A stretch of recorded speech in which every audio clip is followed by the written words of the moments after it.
भाग 7 बाबा की विदेश यात्रा। मुंबई में बाबा से मुलाकात। 3 अगस्त 1978 की रिहाई के बाद धीरे धीरे बाबा के स्वास्थ्य में सुधार हो रहा था। कुछ माह बाद बाबा ने यात्रा शुरू कर दी। मिशन के प्रचार प्रसार के लिए बाबा को कठोर परिश्रम करना था। 6 सितंबर 1978 को बाबा ने एक दादा द्वारा कौशिकी नृत्य का सार्वजनिक प्रदर्शन किया। कौशिकी की प्रस्तुतिकरण के वक्त स्वयं बाबा मौजूद थे। बाबा ने बताया, कौशिकी नृत्य सबके लिए लाभप्रद है। महिलाओं को बहुत तरह के घातक बीमारियों से बचाने का यह रामबाण उपाय है। भगवान शिव ने पुरुषों के लिए तांडव नृत्य का आविष्कार किया था। महिलाओं के लिए तांडव निषेध है, क्योंकि इसे करने पर पुरुष के लक्षण पैदा हो जाते हैं, जैसे चेहरे पर बाल का उग आना। बाबा ने इसीलिए विशेषकर महिलाओं के लिए कौशिकी आविष्कार किया, ताकि उन्हें भी तांडव जैसा लाभ मिल सके। भारत के विभिन्न भागों में आयोजित धर्म महाचक्रों में बाबा गए। 1978 के अंत में होने वाले बम्बई धर्म महाचक्र में मैं सम्मिलित होना चाहता था।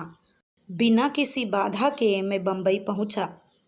किसी प्रकार के अनहोनी से बचने के लिए मैंने केशरिया ड्रेस उतारकर सामान्य नागरिक की पोशाक पहनी, ताकि बाबा का दर्शन हो जाए। यदि सीबीआई को मेरी सही जानकारी मिल जाती तो मैं कठिनाइयों में फंस सकता था। धर्म महाचक्र के दूसरे दिन बाबा से उनके निजी कक्ष में मुलाकात हुई। बाबा मेरे पूर्व जन्म के विषय में बताए। उन्होंने बताया कि मैं पूर्व कई जन्मों में न केवल उनके साथ था, बल्कि उनके बहुत निकट था।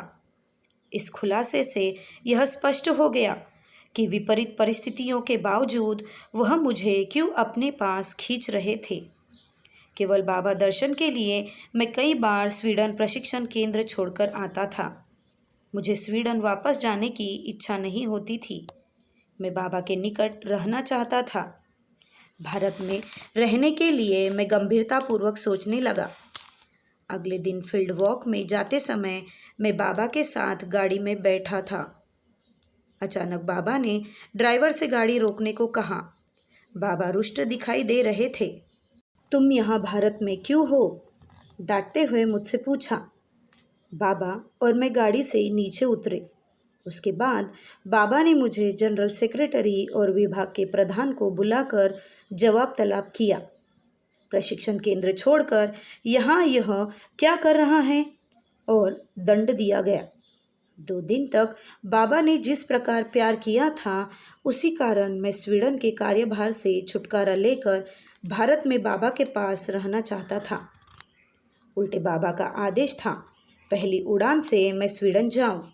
जनरल सेक्रेटरी और मेरे विभागीय दादा को बाबा ने निर्देश दिया कि मेरी वापसी के लिए टिकट का प्रबंध कर दिया जाए, ताकि वहां जाकर पूर्ववत प्रशिक्षण केंद्र के कार्य में मैं लग जाऊं।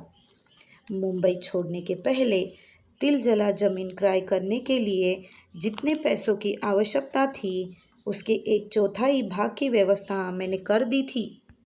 तिलजला कलकत्ता में है, जो पश्चिमी बंगाल की राजधानी है।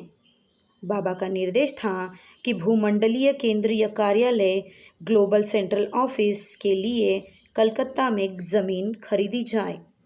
मार्ग के वित्त सचिव आचार्य श्रद्धानंद अवधूत, जो अभी पुरोधा प्रमुख हैं, ने मुझसे कहा कि जमीन क्रय करने के लिए बहुत बड़ी राशि की आवश्यकता पड़ेगी।